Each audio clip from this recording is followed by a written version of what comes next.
Okay, so let me start with your question. Could you talk about anatta nature of sense inputs, how it seems that we still have an amount of control, for example, where we walk, what kind of things we want to smell, contemplating on what you taught recently. Okay. Let us look at this way. Mm.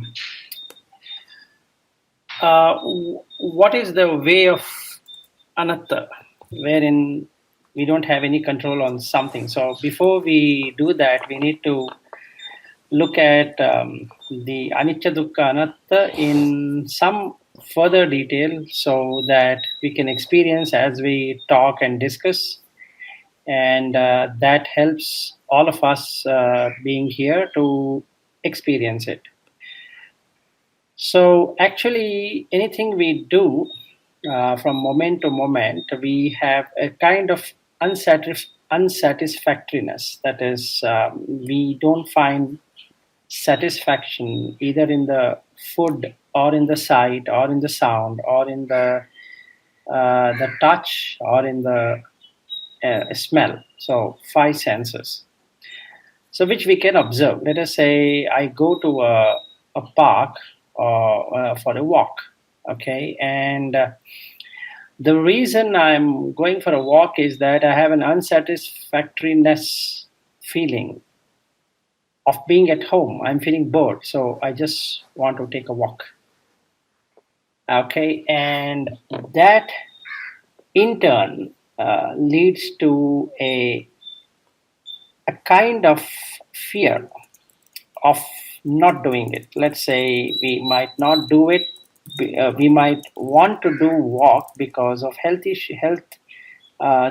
or just cut the boredom, or just enjoy the sights and sounds and smell while we walk. And then whatever we experience there, that means we have an expectation of what is that kind of the park we are going and what we want to see there. So we set an expectation, and then what we really see there or hear there and smell might be totally different, because what is in the park might not be the same as what I perceived. So we create a rupa, or the form in the mind, before we embark on the journey of going outside of the home. So basically these 5 senses would have a kind of expectation, and that is how this anicca and anatta nature can be seen. Meaning to say that one, what we can smell or touch or see or hear can vary. We cannot taste anything in the park. Let's say somebody is selling something there and I feel like taking it, then the taste is also there. Or somebody is selling something which I don't want, I don't like, and that's there still.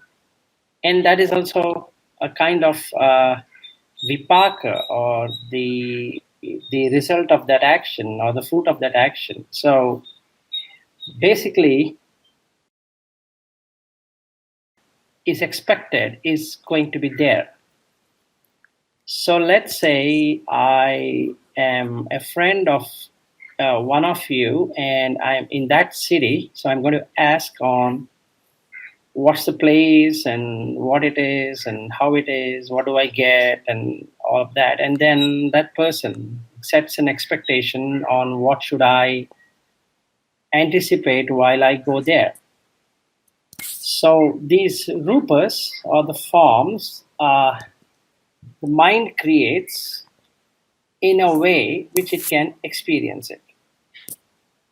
And this experience in the mind has got nothing to do with what actually in the park is going to be.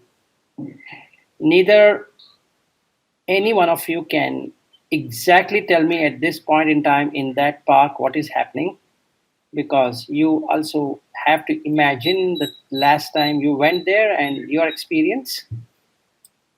And since I'm not yet gone to that place, and I can create my own imagination and create that experience which I would like to try it out when I'm there.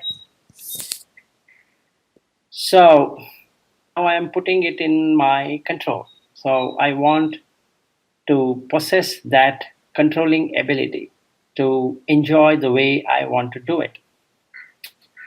Now there is an inherent fear, or rather an insecurity. So what I want to do is to create a security.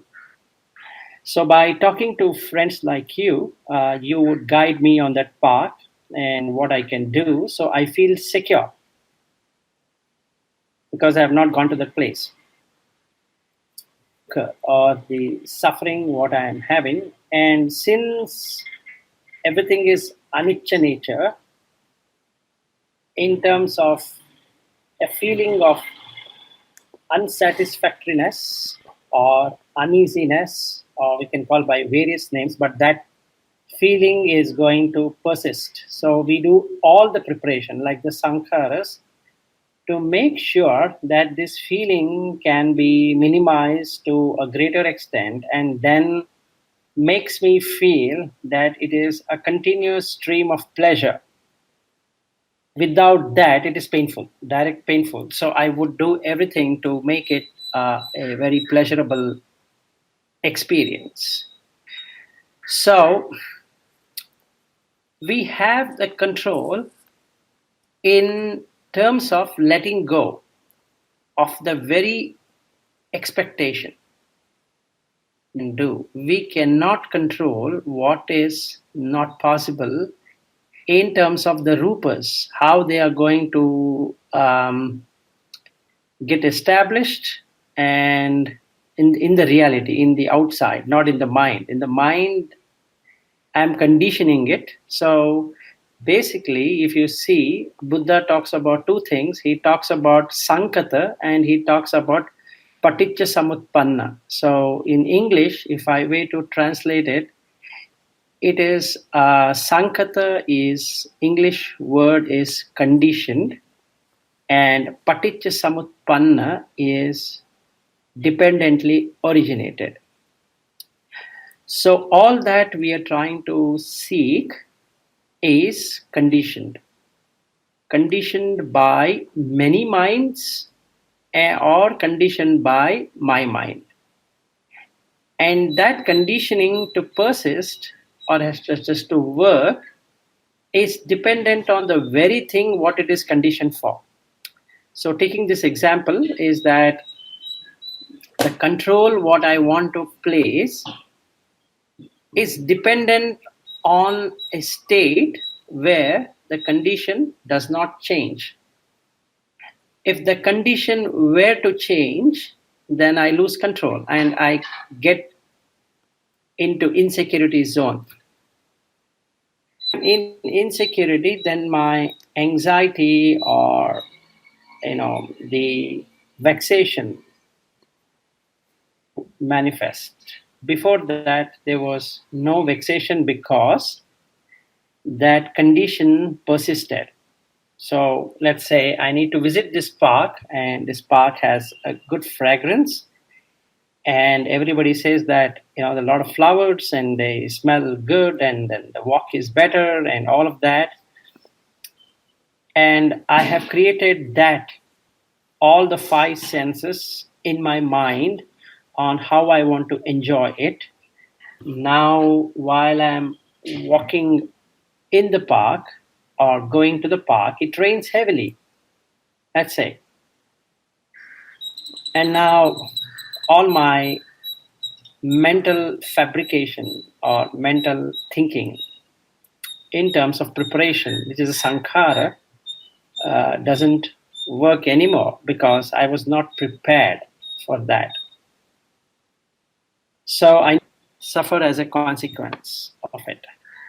So basically, we keep on changing the conditions so that we have an answers for all of those conditions, and we try to make ourselves secure, and which is a futile exercise. So if we were to implement anicca dukkha anatta And then we are looking at the Rupa Vedana Sanya Sankhara Vijnana, which is nothing but the form and the feeling and perception, and the Sankharas can be put as a preparation, and Vijnana as consciousness.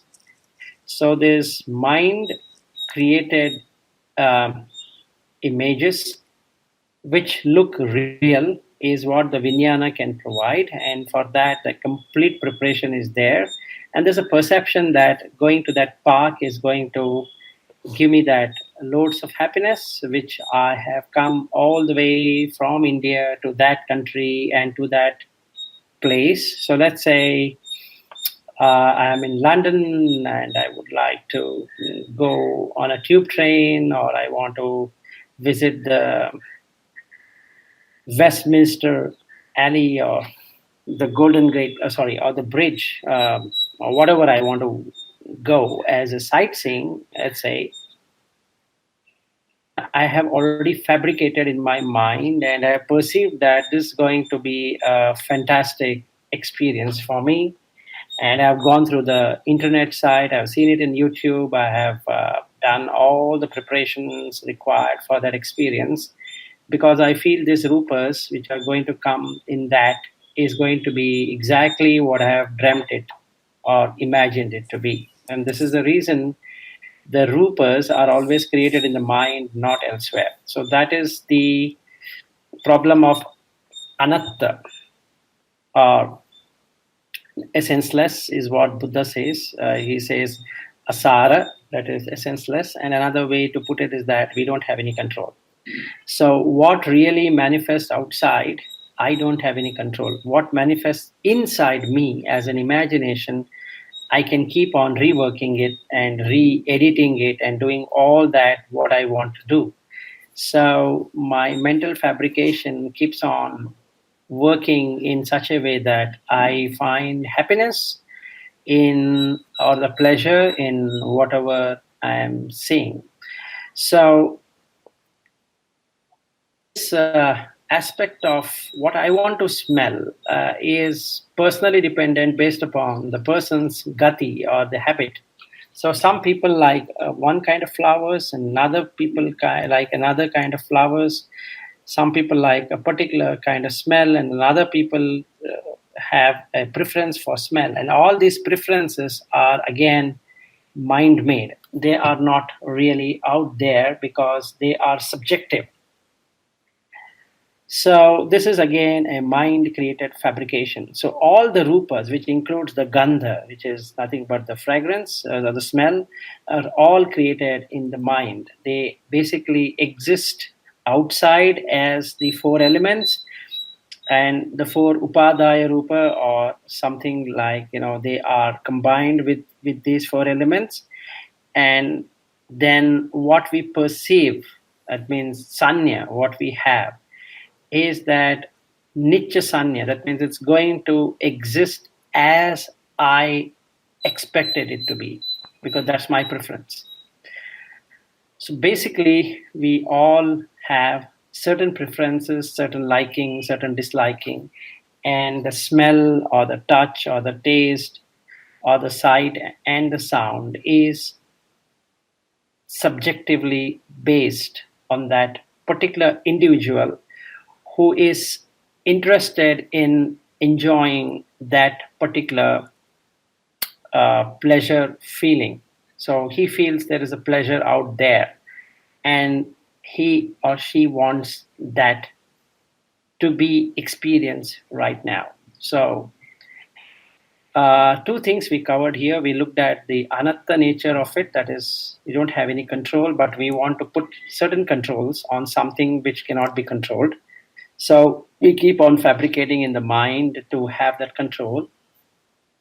The reason we want to put things under control, because we have an inherent fear. So all of us are insecure. So we want to make it secured. So we do all kind of things to make ourselves secure. So the dukkha automatically comes when we feel the insecurity. So we would like to have everything known beforehand. And since it is anicca nature, but we want it as a nicha nature, so we would like to find satisfaction in something which can never be satisfied. Like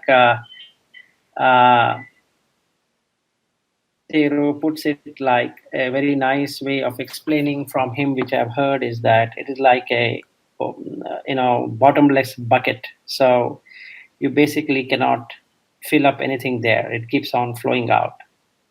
So which is also right. So he calls it again. I don't know whether he calls it as unsatisfactoriness, but something closer to that. And then he mentions dukkha as worries, and then anatta as something which cannot be controlled in any given way. So that is what it is in terms of our own preferences and all that, and that is because of the panchaskandhas. That is the nature of how things are. It's normal for me.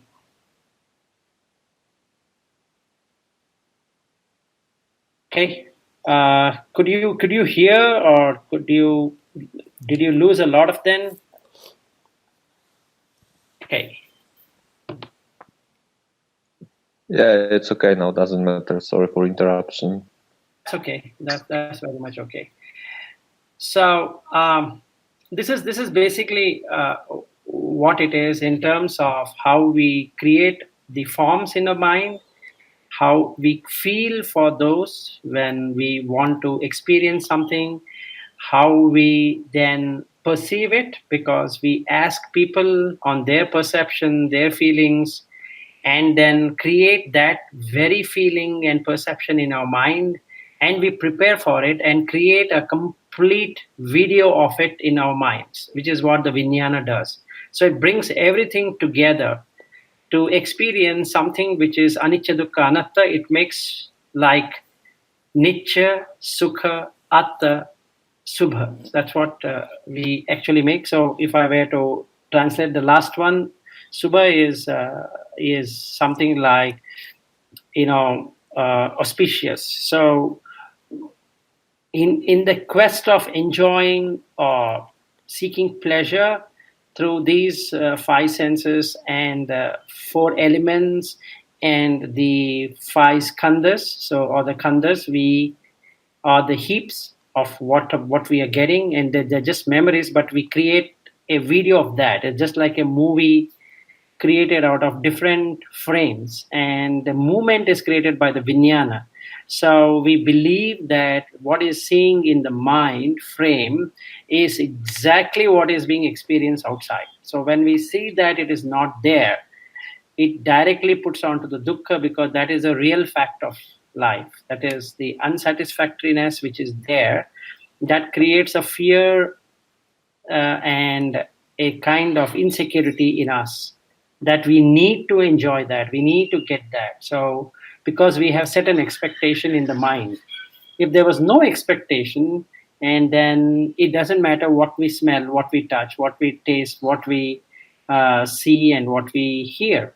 And then we can work out in our minds on repairing or revalidating these experiences and looking at, these are expectations, they just become memories. And that's the reason it is anatta also in that sense, because it is asara, that is essenceless. It is nothing in there for anyone to experience as such. It just becomes a memory.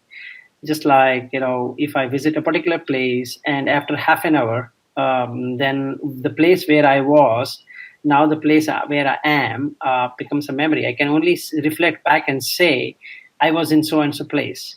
But I cannot say that I am now in this place all the time. That's not possible.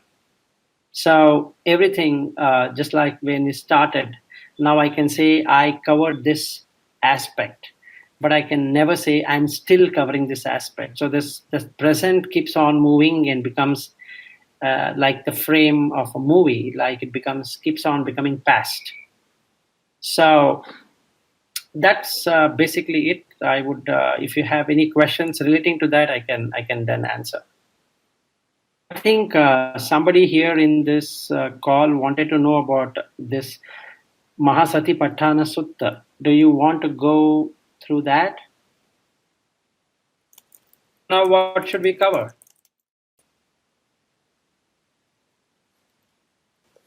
Okay, fine. Before we get into that, I need to tell you what the nature of this world or loka is, as per Buddha has explained it in various suttas. But one of the sutta he talks about the dhatu, or the, I don't know the English. I can only say it is like a group of kaya is a collection. So the dhatus are the four dhatus, which is Patavi, Apo, Vayo, Tejo. So in that he says that anything we take are basically conditioned. So it is Sankata, then it is Paticca Samutpanna, that is, it is subject to dependent origination. Then he talks about a concept called as Nisatta, that is, it doesn't have any persons nor beings as we project it to be. Then he talks about Nijjiva, that is, there is no life form as such in what is being created in our mind. That is, in vain we do something, and Shunya, it is, the core is empty, that is, inside there's nothing there. So let's, since you asked me about these two, Sankata and Paticcasamutpanna, so let me talk about that. So the Sankata is nothing but condition, and this condition goes through 5 stages. So we can cover up all those 5 stages. So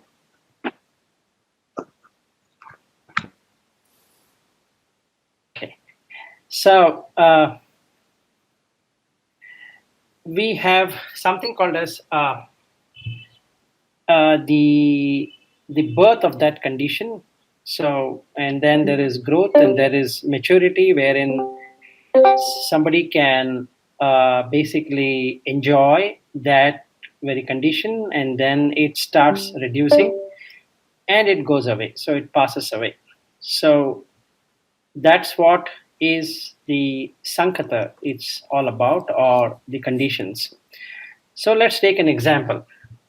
The same example of we meeting today at 1:30 India time.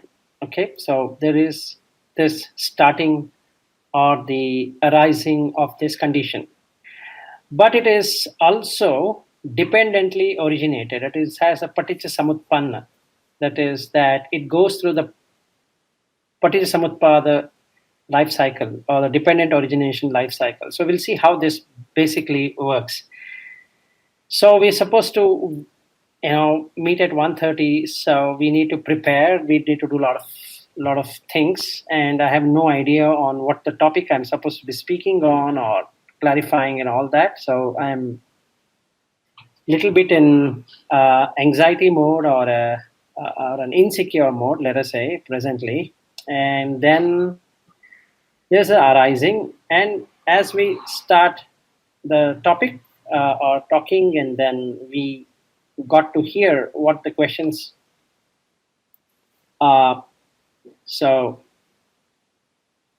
then there is growth of that condition. But again, if you see, it is dependent on something. What it is dependent on? That is dependent on internet. It is dependent on the speakers working, and the computer able to work, and the power being there, and people being there, basically. And if that, all of that are met, meaning the condition can be satisfied. If one of those dependent factors were to be eliminated, then it automatically becomes nirodha, or rather nissarana. This is the Pali word what is used by Buddha for that Sankata. It gets into nissarana, meaning dissolution. It dissolves, or it doesn't exist anymore. So let us say there is an internet outage, and then nothing can be done except that it goes away. So Whether the people were waiting or not, it doesn't really matter much. Let's say everything is working, but there's nobody there, and then I cannot start anything. So let's say I and Lucas are the only two people, and then we can cover whatever is required at that point in time. So if we were to set this condition to the highest, it's called as the asada. That is where we are seeking the pleasure. That is, the ripening of that condition only happens when everything is working together. If dependency is perfectly working, then we can be talking like this or chatting and spending time in understanding Dhamma. If not, let's say I'm feeling feverish and I'm not able to do it, that is, the condition is changed. The internet not being there, again the condition is changed. The Patisamutpanna then changes because the condition no longer is valid. So when the condition is not valid, the dependency is also not valid. So these two things go together hand in hand. So everything is actually preconditioned, and that is the one of the avidya, that is ignorance, is I think that I can condition the way I want. So sankhara, I'm preparing everything because I feel that I can master that condition. I can do everything to make it possible. So the preparations for that is because that I can condition it. So there is an I element in it to condition it. So that condition changes, then this paticca samutpada cycle or the dependent origination cycle totally changes. And immediately there is a deep sense of regret or deep sense of sadness or deep sense of letdown because that condition did not work in the way it was expected to work. So let's say I have taken two connections of internet and one as a backup and one primary to ensure that I can put myself on the backup, but the power outage, it removed both of them. So I'm left helpless. So this helplessness is part of that 12 linked cycle. So if we really see that these two things, if somebody were to understand, or if I were to understand, is not only conditioned, it is dependently originated.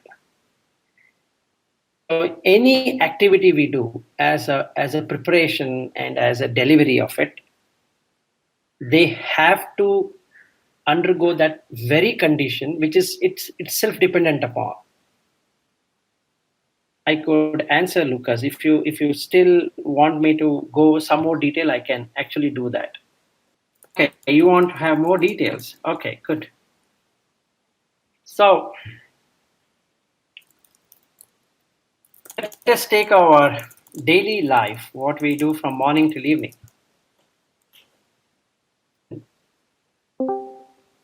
Reality is dependent on factor that dependently originate. Yes, they both go together. So it is dependent on the very condition. Wherever we set a condition, the dependency happens there. It's not separated out. They both go together. So when we set a condition that I want to do this, the dependency arises then and there. So they both will be fluctuating together. So if it works based upon our expectation, then we are feeling secure of it. If one of the conditions were to change, the whole dependency changes, and that makes it insecure. Answer, Lucas? Sure. You can contemplate on that. The way you can do it is that whatever you're doing on a daily basis, whether it is Dhamma discussions or going to the office, spending time with the family, driving a car, to anything you do, you can just verify how those conditions keep on working, and how this condition keeps on changing, and due to which that whatever you're dependent upon keeps on changing too. Okay, you cannot. Okay, in outside things, no. At present, don't go through the complete PS cycle. Just look at whether it is dependent or not dependent. Anything we condition, just think whether it is dependent or not dependent, including this meeting what we are having, or this desana, or whatever we want to call as a discourse, or whatever we want to call that as. Is it independent or is it dependent? How is based upon the condition? Anyway, we can take this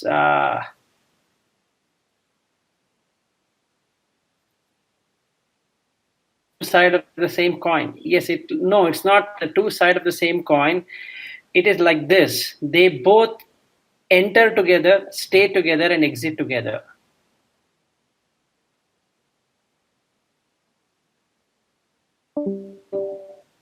And actually, really, you can experience it.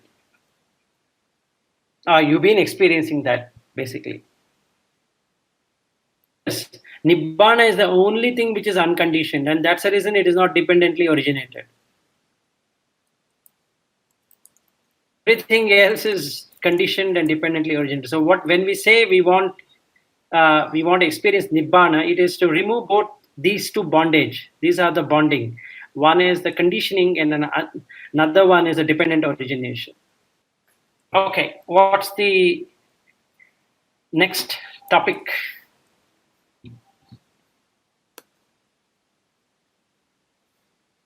I think Dawson had asked about the Mahasatipatthana Sutta in one of the chat. It was there. So I don't know. We could do that, or should we do something else? I can cover the remaining of the Kayanupassana.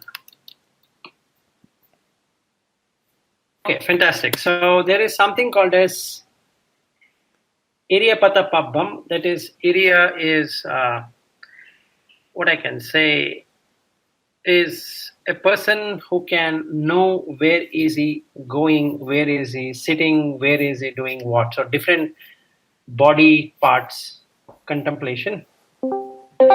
And there are this can be done in three different ways.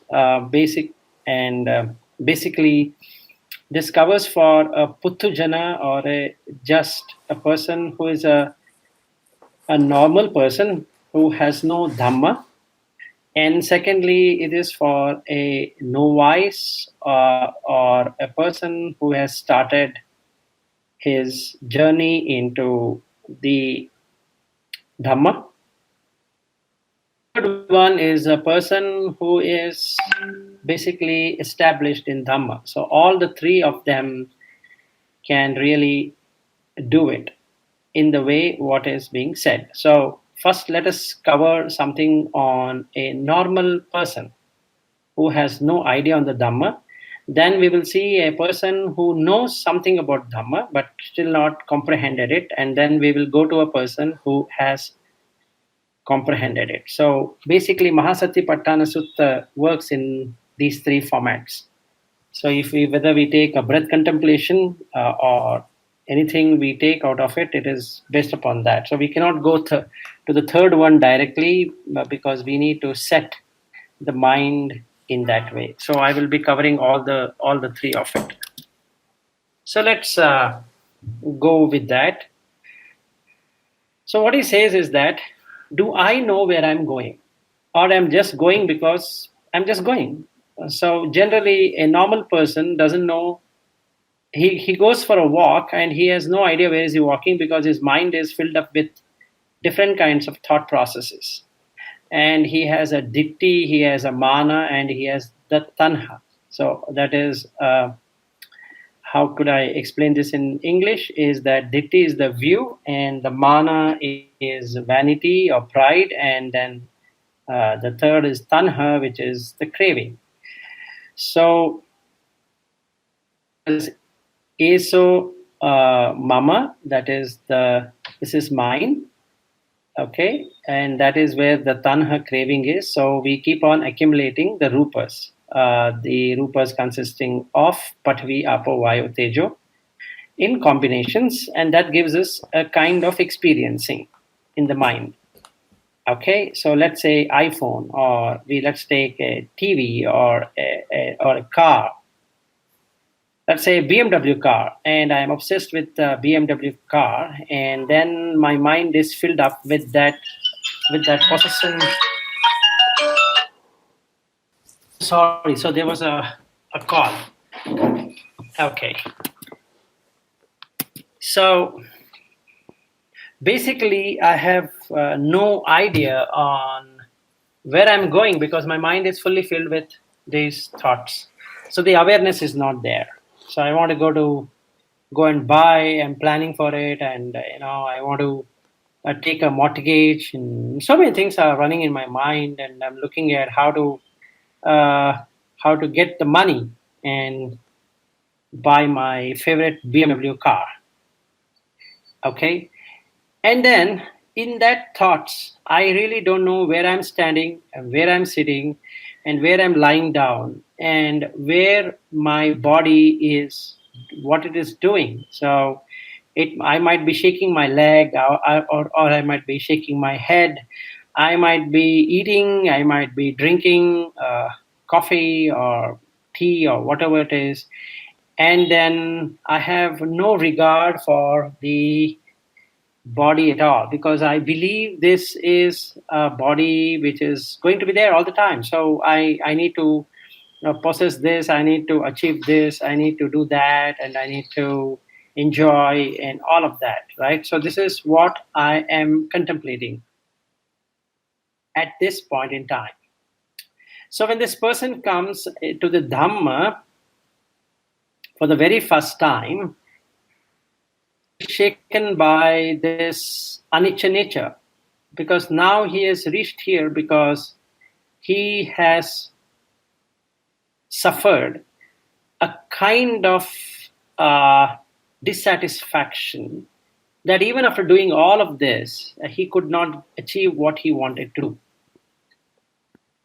Thoughts are slightly distorted in terms of that possession, so that eso mama, that is, this is mine, is slowly, not fully gone. It's slowly giving its way out. So that craving is slightly reduced because he has met up with a dissatisfaction in whatever he is doing. And he is seeing that there's suffering, irrespective of, for possession also there's suffering, and not able to, he didn't want to possess anything else, so there's suffering. So he has to he cannot get rid of this suffering. So the dukkha is going to be there. So now he comes as a puttujana, that is a person, just a normal worldly being. He is now coming on the path of Dhamma, and he hears this for the very first time, that nothing is going to get you as per one's wish. Oh, I know that, but what about the effort? Can I not put the effort and do it? Well, you know what? It is dependent on the conditions. And if the condition matches, then only you can possess. Oh my goodness. So who puts on this condition? Well, there are so many things which are there which gets into this conditioning mode, and basically we need to see how this kaya, or the collection of various body parts, give us a feeling that you are one.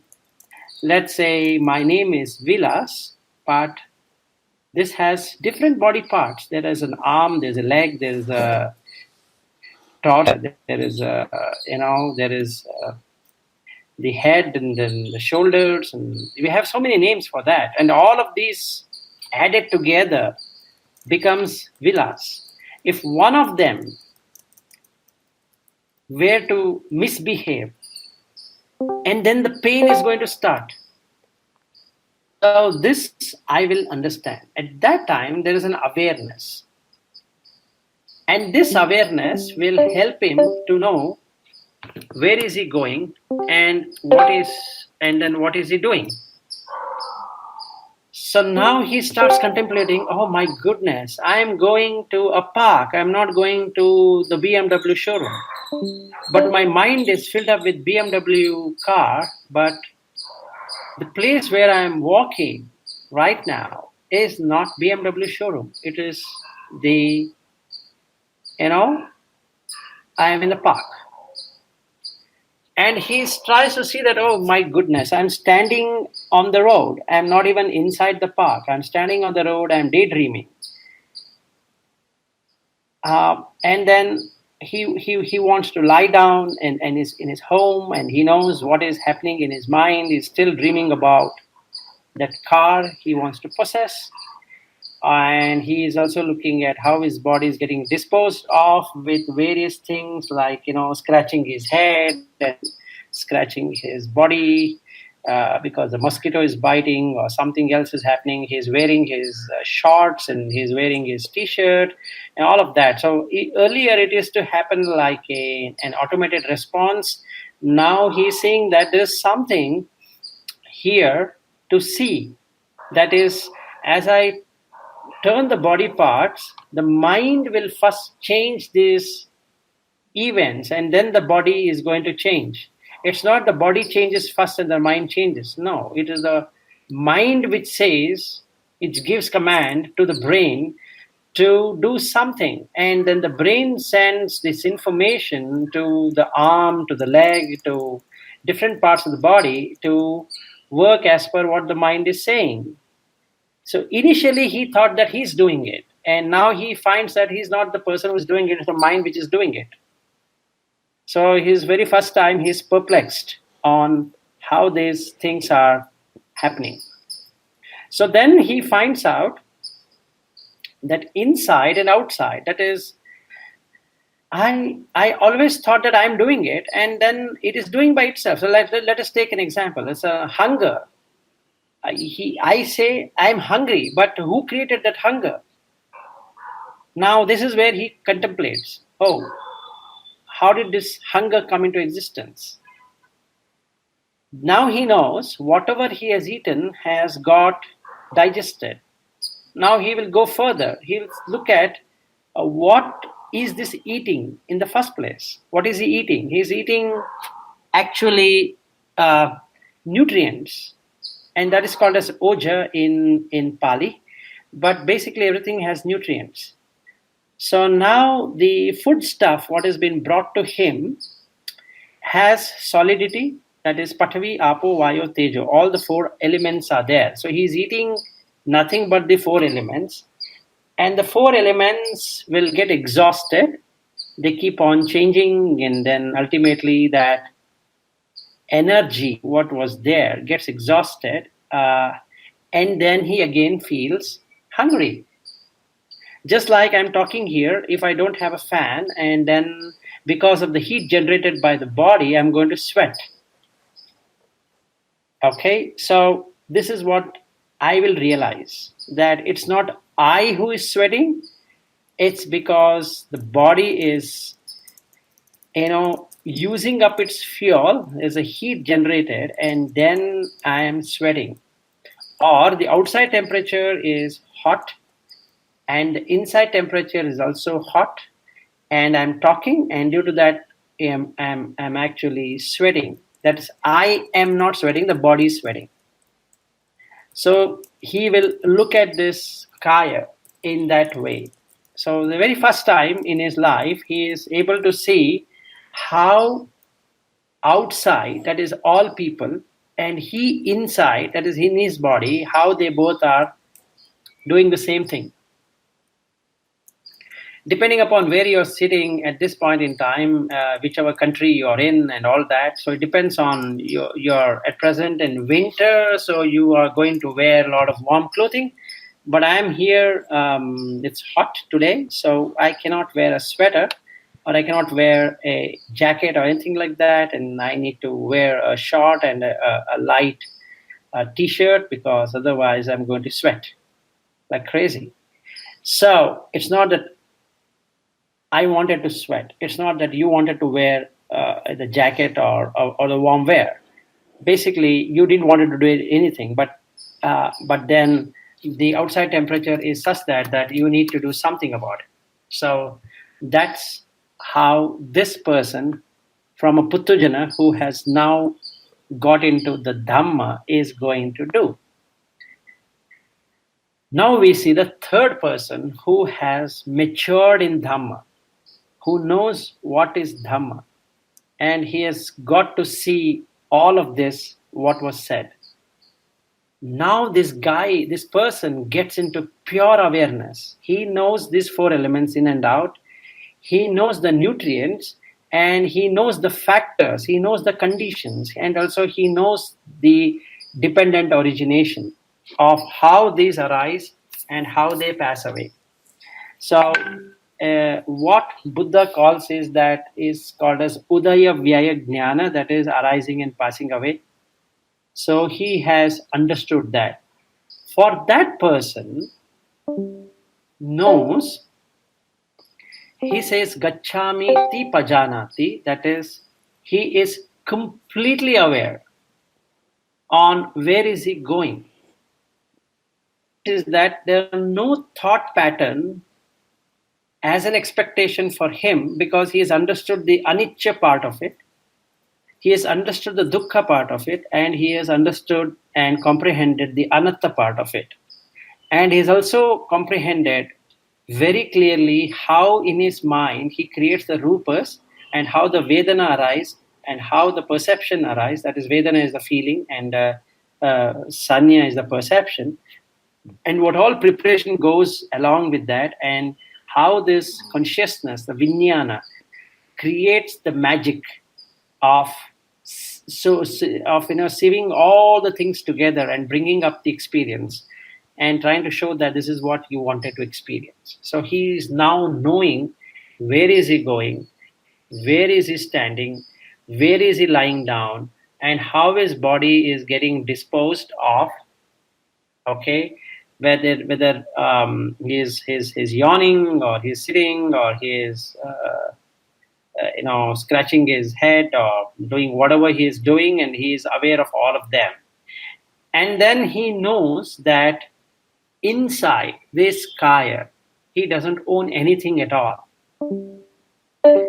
For a normal person, it was about eso mama, that is, this is mine. And for the person who has got into Dhamma, he is trying to na eso mama, that is, this is not mine. He's trying to work out in getting rid of that craving. Whereas in the case of this person who has matured in Dhamma, he has comprehended that this is not his. And he also has gone further. It's not about na eso mama. He has also gone ahead of this happening is also not his. So eso mama asmi. Eso ham maha eso aham mama asmi. So this, whatever it is also mine. Not only this four elements are mine, the whole thing is mine, is what he is trying to see. That is where his mana, or the pride, or the vanity is.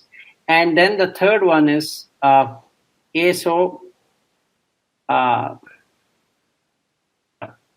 is, this I am. So that is the ditti. So basically, he is working out, this person who has matured in Dhamma has sizably worked out on all the three of them. That is, he knows that this is not his. He knows that he cannot own anything and say that this is what I am, because he doesn't have any control over that. And he is also letting go of that aspect of having this vanity, that is an ownership thing, that this is me in knowledge. Let us say I have knowledge of Dhamma, so then I'm trying to say that, there's nobody else who knows this much of Dhamma.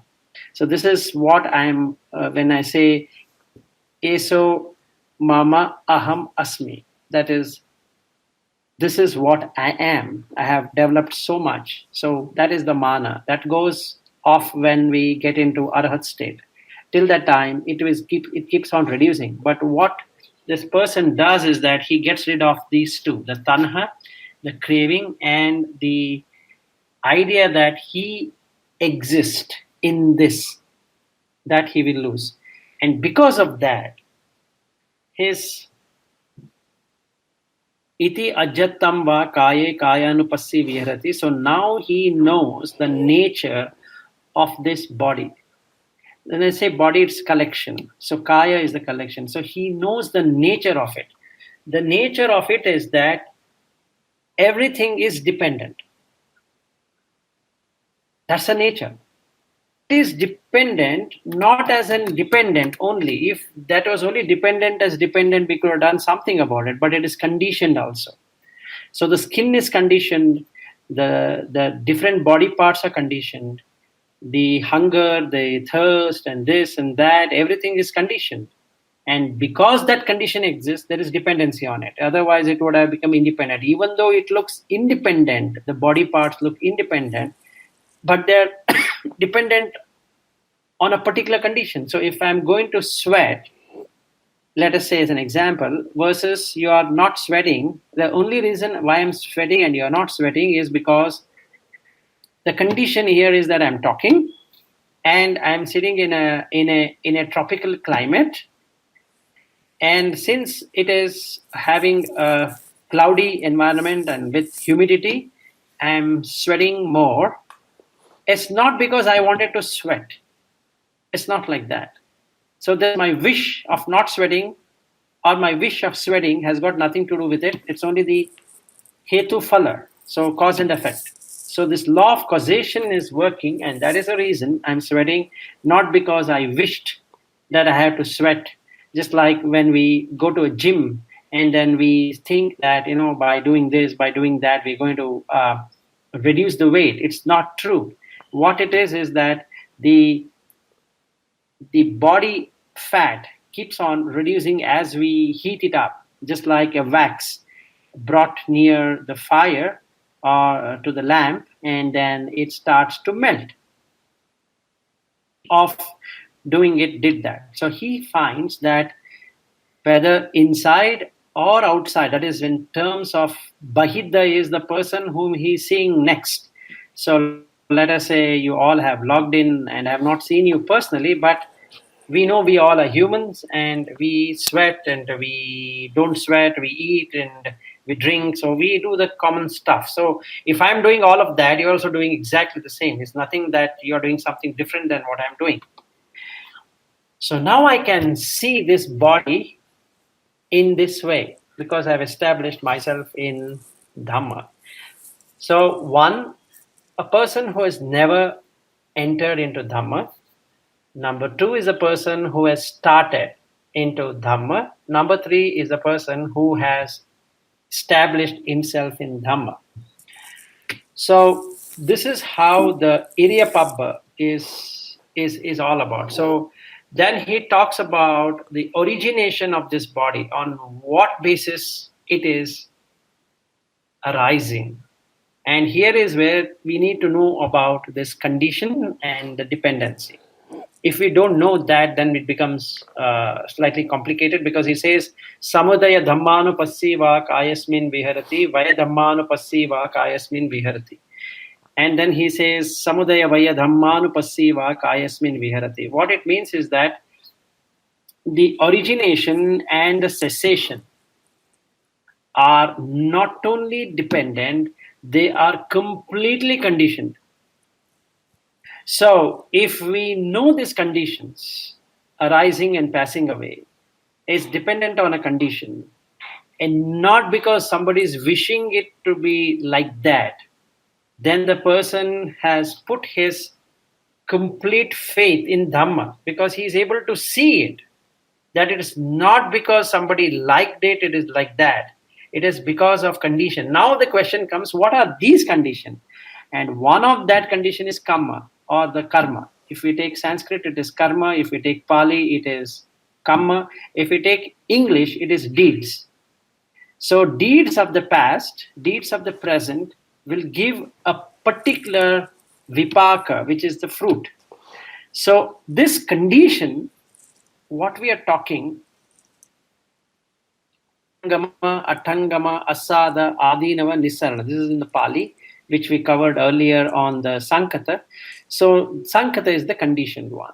So if we see this condition has come into effect because of there is 5 niyamas. I don't want to get into that right now. We'll only take one of it, which is the karma or the kamma niyama. So if we take the kamma niyama, we know that why this deeds in the past or in the present cause this condition to arise. When the condition arises, it gives its own result. So some might be a pleasurable one, some might be a painful one at that point in time. So now he was earlier thinking is that if he wishes something, if he prays something, if he does something, it's going to work. Now he's found out that, okay, if I remove the underlying condition, that the very dependency is gone. So instead of working outside to remove those conditions, he is working inside. Now in the inside, what does he find? He finds it is Rupa, Vedana, Sanya, Sankhara, Vijnana. That is what it is as a process going up and down all the time. Now he finds that if we were to address this, the rupas, what is being created like in a person, name is there, then there is a role is there. Let us say, in my case, this body is named as Vilas, but Vilas has minimum 32 parts of the body, as Buddha explains, 20 in the Patavi and 12 in the Apo. Only these two, that is sufficient for us to contemplate on that, and he covers that in the Girimananda Sutta. And also in the Mahasatipatthana Sutta, he talks about the 32 body parts. So we will be going through that pretty soon. But at present, Vilas is a combination of 32 body parts. And all of these 32 body parts are conditioned.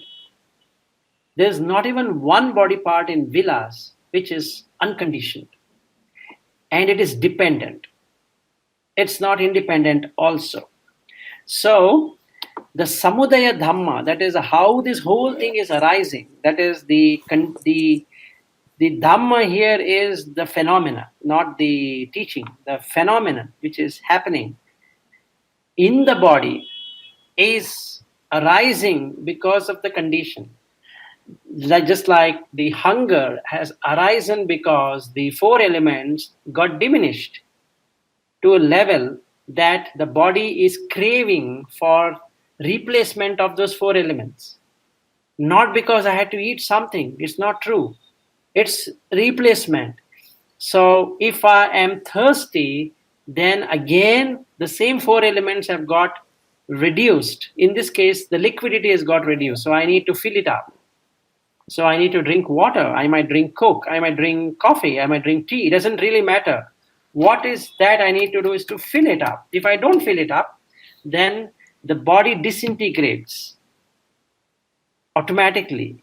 It's not that I want it to disintegrate. So I might feel very ill, or I might feel very tired. I might feel very exhausted. But then I'm helpless until I refill it. It's not going to do anything at all. So now he sees mindfulness, that is attikayoti panasya sati pachupattita hoti. So now this mindfulness gets established in this person at the 3rd level. At first level, he just knows that, oh my goodness, something is happening. I don't know what is happening. So then he gets into the Buddha Dhamma. He starts to understand Buddha Dhamma. So that's the 2nd state. But yet mindfulness is still not got established. In the mindfulness completely get established. So now he knows how this rising is happening, how is passing away is happening. And he now has experienced it. So That is called Jnanamattaya. Patisatimattaya. Now he knows, Pati is just something like the Paticcasamutpada. Here he knows that how this whole thing is arising and how this whole thing is passing away, and not knowing it was an ignorance. So all the while this person was doing lot of sankhara, or rather abhisankara, that is excessively preparing for creating a stability in the mind that he can possess whatever he wanted. Now he knows it's not true. He knows that, oh, this is one side is dependent, another side is conditioned. So if we were to let go of both the dependent and the conditioning, he's in Nibbana right there, because there's nothing which is holding him. So Evam pi ko bhikkhave bhikkhu kaye kayanupassana virati. So he's saying that this is how a person understand the nature of the body, which is a part of the collection, and get a complete knowledge on how this is arising and how this is passing away. So this is the end of the Iryapata Pabbam, and we can go into the next one. It is about a Sampajana Pabbam, so we can do that later, but I have covered till here. So any questions or any concerns you have on this? And that is the reason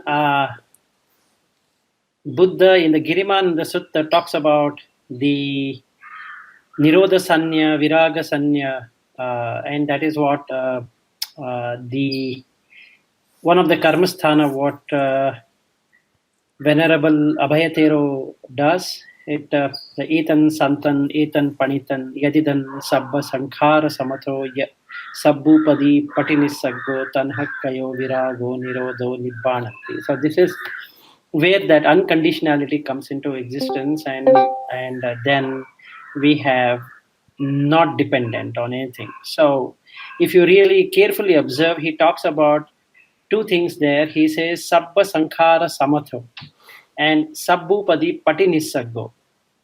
So you see again he's using the paticca samutpada there, and he's also talking about the condition.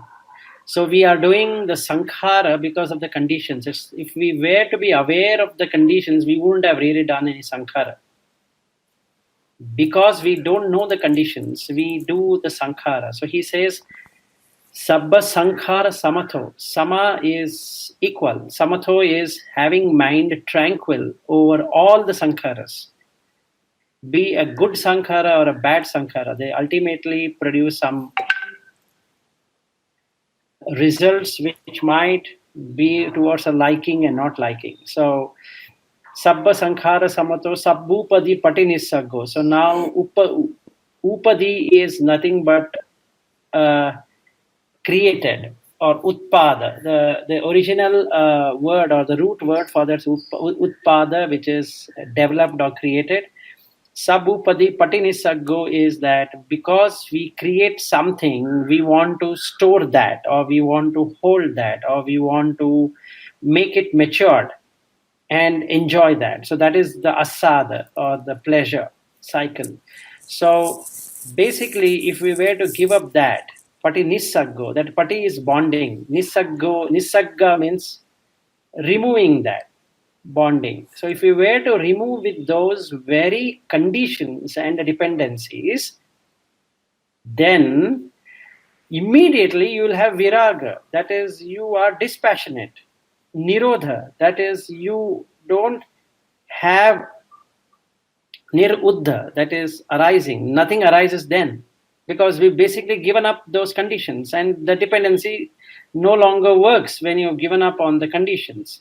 So virago nirodho nibbananti, and that is called as nibbana. That is what the etan santan etan panitan is all about.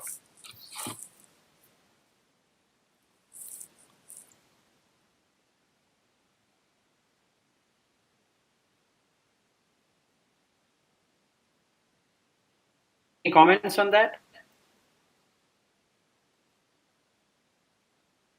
Okay, so shall we end or should we continue further on the Satipatthana?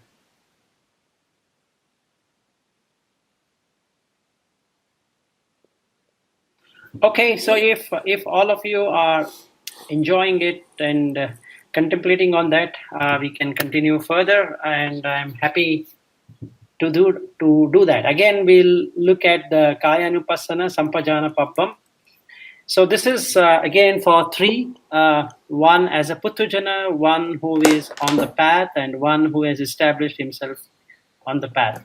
So when we talk about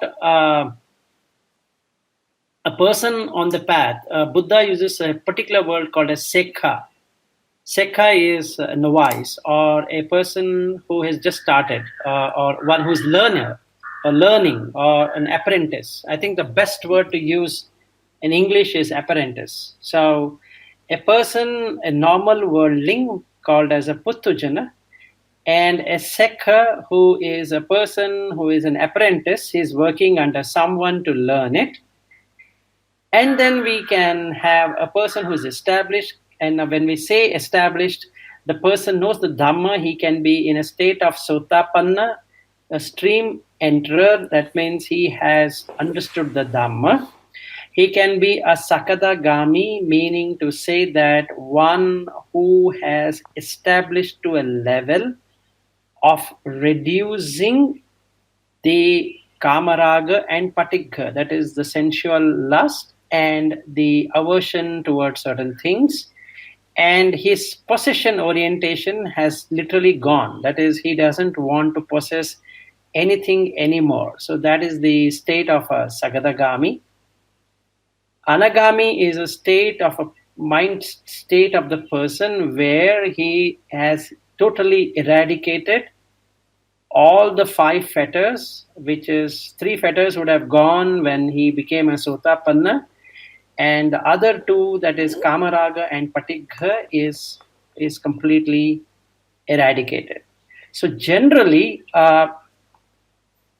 what Buddha talks about in all the suttas are for all the three categories. It doesn't explicitly talk about arhat.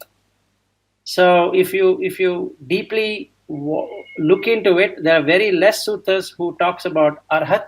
He talks about how to become an arhat, but he doesn't talk about what happens when a person becomes an arhat and what all he will see and how he will see that. But it is covered. But since he has already achieved nibbana to the fullest extent, he doesn't speak anything about it, but only talks about nibbana. So we are presently talking about these three kind of people. One who is a Puthujana, who is a worldling. Two is a sekha, who is an apprentice. And the third one can be in the sotapanna, sakadagami, anagami state. So whenever he says the word bhikkhave, bhikkhu, it is about the other three people, that is sotapanna, sakadagami, and anagami. Okay, so we will see how this whole thing transforms in these three stages. So now you see, walking like I was doing then, but I don't know the forward and backward, whatever I am doing, how it is happening basically. How is the forward movement happening?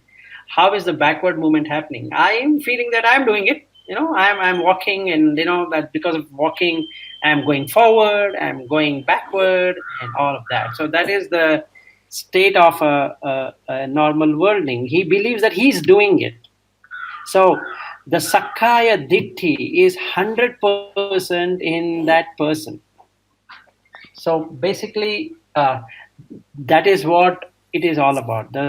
The worldling has the Ditti. He also has Visiki Icha, which is the skeptical doubt. He feels, I don't know whether this Dhamma exists or not exists, whether Buddha existed or not existed. I don't know. I'm just enjoying my life. Why should I know how I'm moving forward or backward or whatever it is? I don't have to know anything like that. I don't know why these people are expressing that I need to know it. I don't have to know that, all of that. So I don't really care whether I'm moving forward or backward or whatever it is. Whereas a Sekha, who is literally has understood anicca dukkha anatta to a certain degree, is now investigating. So now he feels, oh, wait a second, who is doing this? Is it the body doing it on its own? And he finds that no. Because if the body was doing on its own, then when a person dies, his body should still be doing it.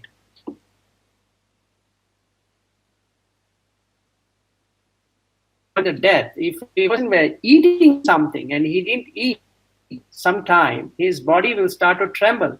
He cannot walk forward or backward or whatever it is. So he knows that there's something else other than this body which is making me do this. So, and he is not too aware on that. So he now contemplates and finds that there is this mind which is doing it for him. It's not his body. So it's the mind. But he's not fully aware all the time. And this is when a person becomes a sotapanna, is the time that he loses, I again repeat, he loses interest on his body. Because he knows that it is not he who was doing it. So the Sakkaya Ditti is gone. Because of that only the Sakkaya Ditti is gone. And the Sekha, or the apprentice, still not yet matured, he still feels that he's doing it. Sometimes he feels that he's doing it, and sometimes he feels that he's not doing it. Sometimes he has faith in the Buddha Dhamma Sangha, sometimes he doesn't have faith in Buddha Dhamma Sangha. And sometimes he does it as a ritual, sometimes he doesn't do it as a ritual. So, Silabatta Paramasa, which is nothing but believing in rituals, is going to bring in Nibbana. And Sakkaya Ditti is about the self-view that this body is myself and I own this body. So this is what the Sakkaya Ditti is. And Visiki Icha is the skeptical doubt. That whether it is going to help me, I don't know whether anicca dukkha anatta is going to help me to liberate. I have doubt just by understanding anicca dukkha anatta and understanding about rupa vedana sanya sankhara vijnana. How can somebody get liberated? I doubt whether this is going to work. I think there should be something beyond it rather than only looking at this. So this is a skeptical doubt. And for a person who is established in Dhamma, now knows what is forward and what is backward. He has now seen the dhatus, the Patavi dhatu and Apo dhatu, Vayo dhatu, combination of them creates this movement. It's not just the mind. The mind might be willing to move, but what if the guy gets paralysis? And what does he do? The mind says move, but the body, his leg is not able to move because the conditions have changed. So it was dependent on those four elements, and one of that four elements have got jammed. So either the Vayo, because the Vayo creates the movement is done by the Vayo, or the air, or the wind element, whatever we want to call in English. So that is jammed. And because of that, it has become stiff. So just like we have stiff neck, or we have a stiff shoulder. The mind says, I'm okay, but the pain is there. Who is enjoying the pain now? The mind is literally in pain, to not able to move the arm, not able to move the, let us say, the neck. The neck has, become stiff. He cannot move. Why? Because the movement is created by the air. It's not created by the mind. It's created by these four elements. So now he understands, oh my God, it's not only the mind, it's the mind in coordination with these four elements is what happening. It's not just the mind. So I have no control on these four elements. They function the way they want to function, and I have nothing to do with that. Oh, I'm so lost in it now. I was all along feeling that the forward movement, the backward movement, okay, and then bending and stretching, and whether he is wearing a robe, taking a bowl, taking the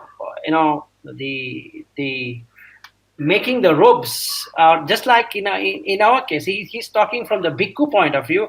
Let's look on our point of view.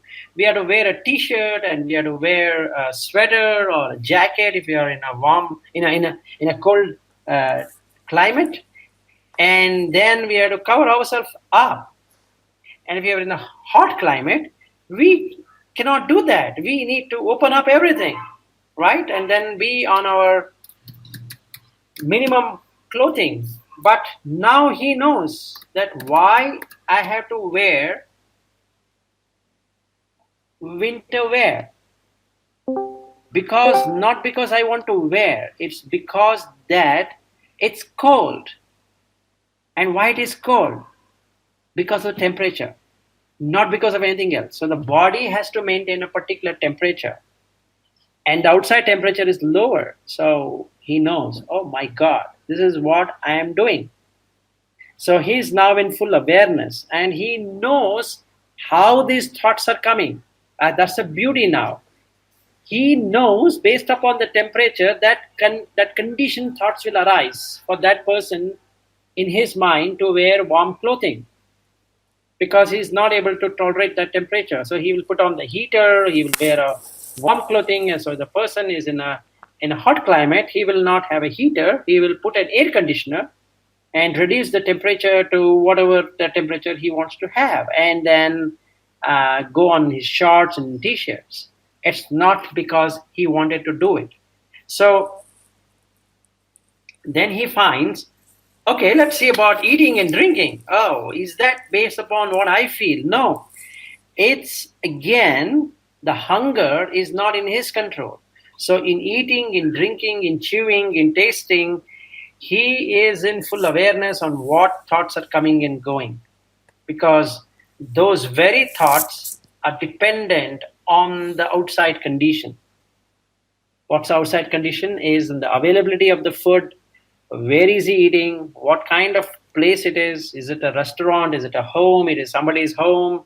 All of that are the conditions necessary for him to eat in that place and chew and do whatever. So if I were to come to any one of your countries and I need to follow the way the decorum is, or the structure is, or the habit pattern is, I cannot eat using my fingers. In India, we eat using our fingers. In the West, we eat using forks, and we use a knife, and we use spoons and all that. And we in India, we eat by sitting cross-legged on the floor. And in the West, it's all on the table. So we need to adhere to those conditions, and it is dependent. Now people will look at me when I come to, let us say, if I visit any one of your place, people are going to watch me how I'm going to eat. You guys are here, again, people are going to watch you the way you're going to eat here. So we need to go by the society norms and all of that. So now he knows what is he doing. In the previous case, that is in the Sekha case, he was not fully aware. Now in the Puttujana case, or the worldling case, he is totally not aware. He is not aware on what is he doing at all.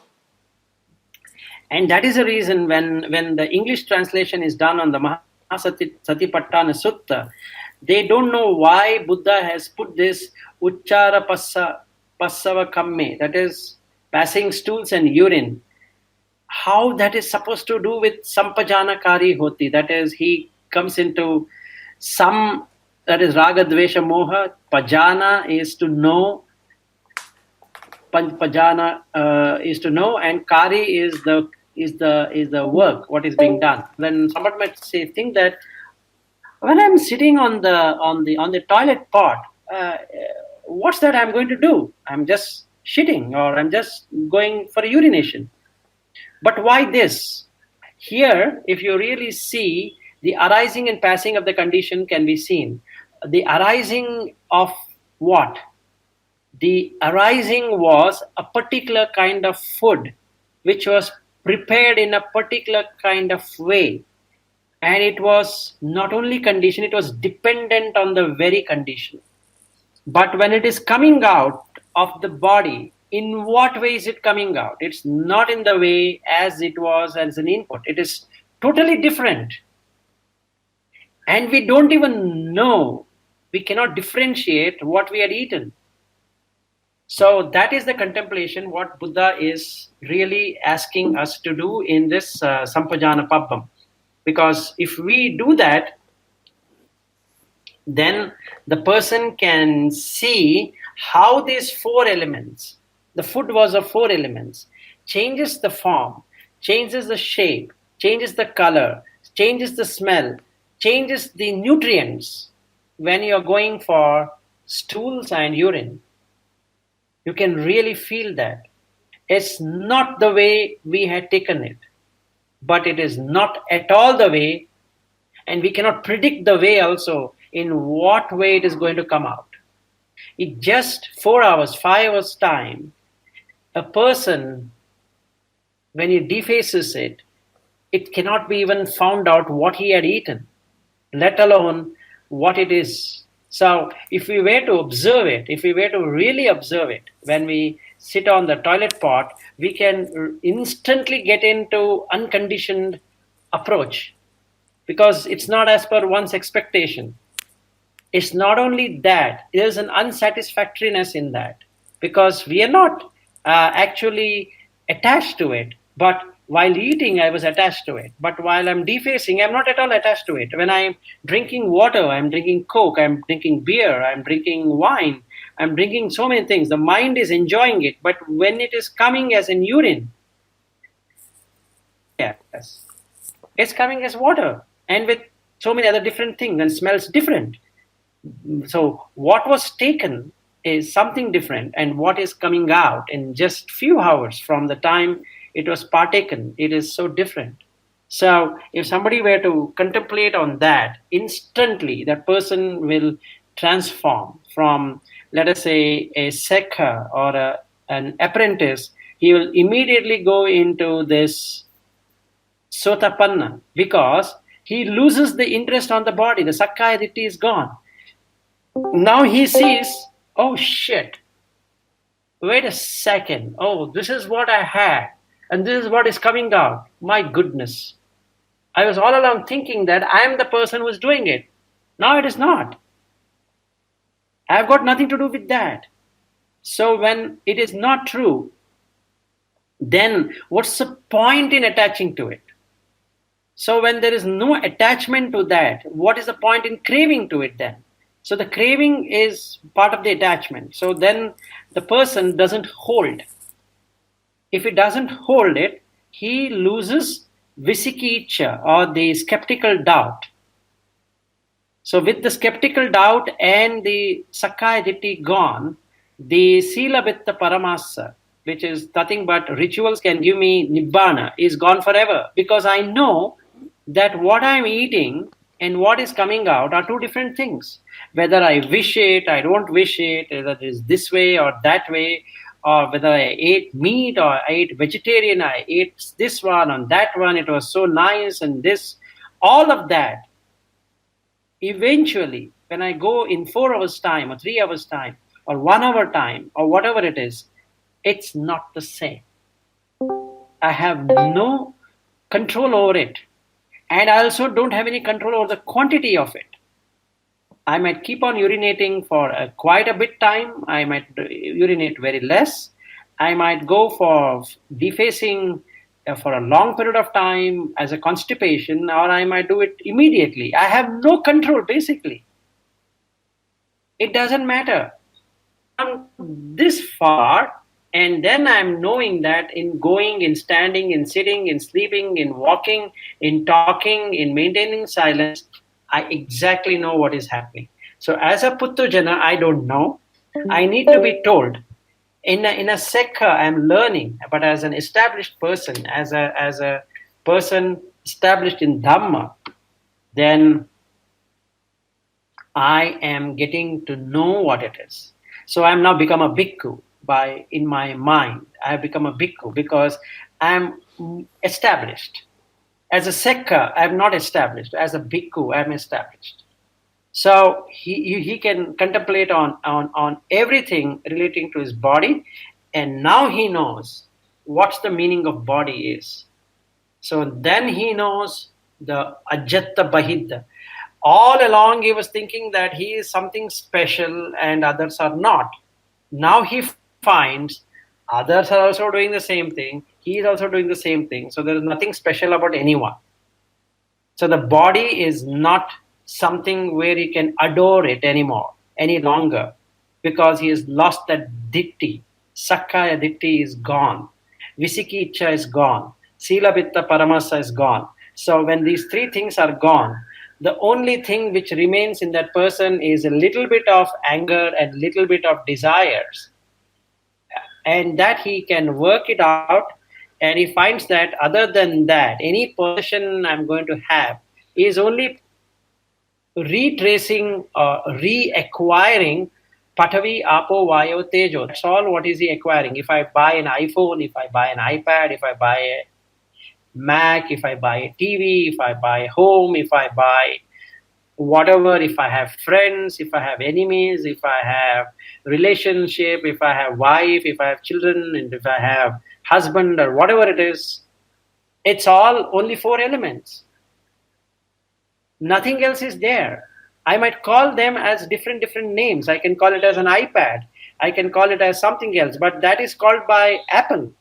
It's not called by me, it's called by Apple. And I'm making to believe that it is iPad, it's just this one, that one. So all of this naming convention keep my mind, and that helps me to get into an anagami state, wherein all of these names and forms, I'm getting rid of it.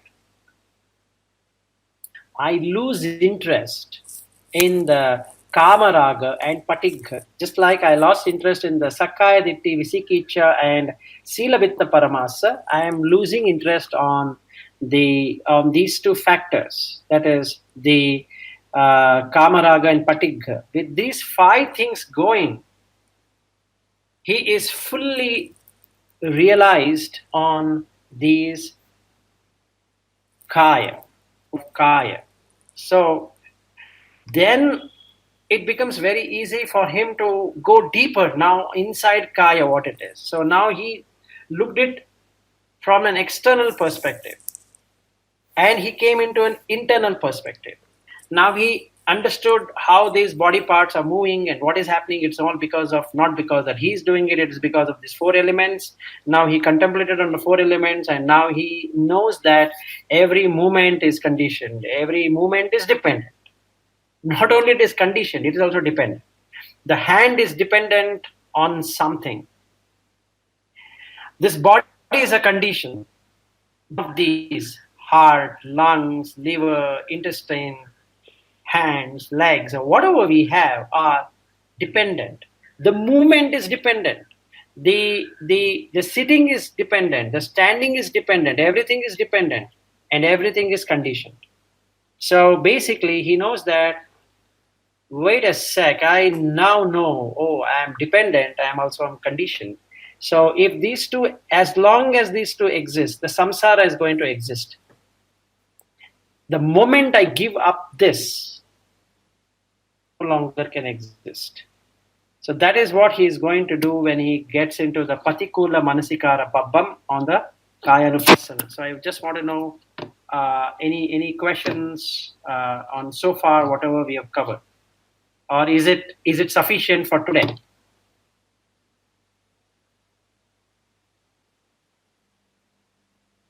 Yeah, I was typing it out, and now I felt that typing is not okay.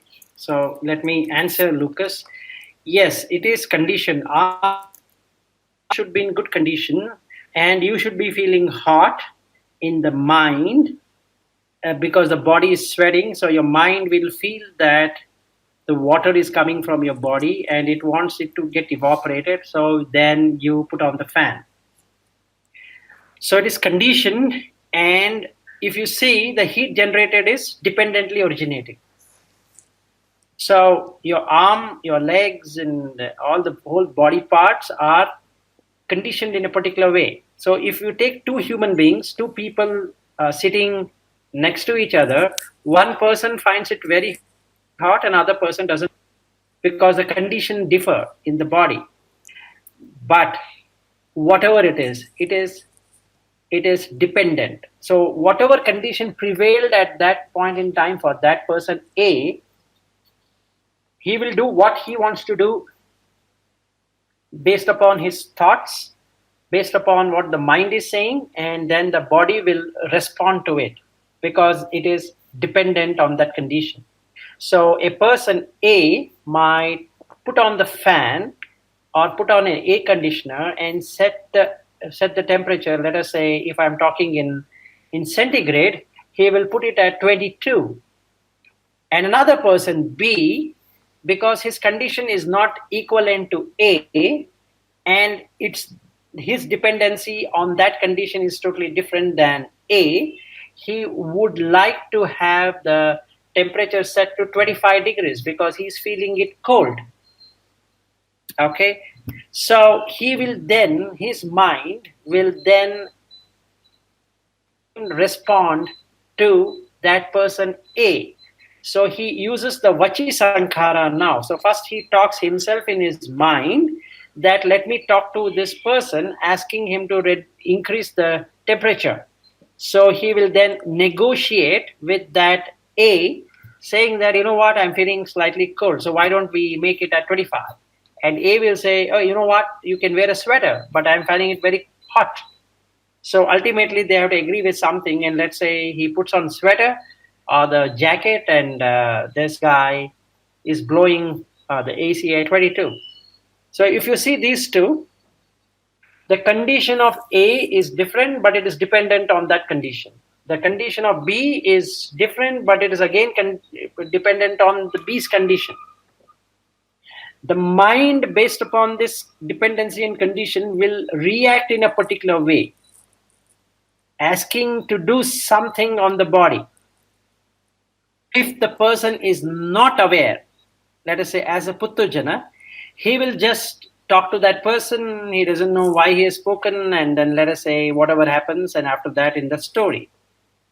If the person is a Sekha, he knows that, you know what, this is conditioned and this is dependent, but still he doesn't understand further than that.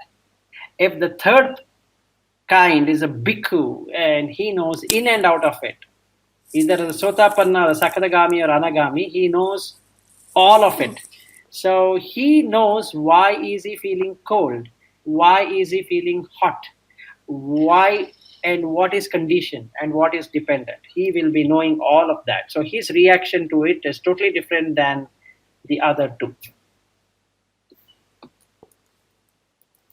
Yes, and if your arms are not paralyzed, if you're paralyzed, the mind will say, let us switch on the AC or the fan. The movement is not there because the Vayu element is totally blocked. So the person cannot move his arm or leg or whatever it is which is paralyzed. I answered Lucas on these two important topics of conditioned and dependently originated. Any other things, or should we end, or what should we do? I can go on and on and on and on. I have no problems.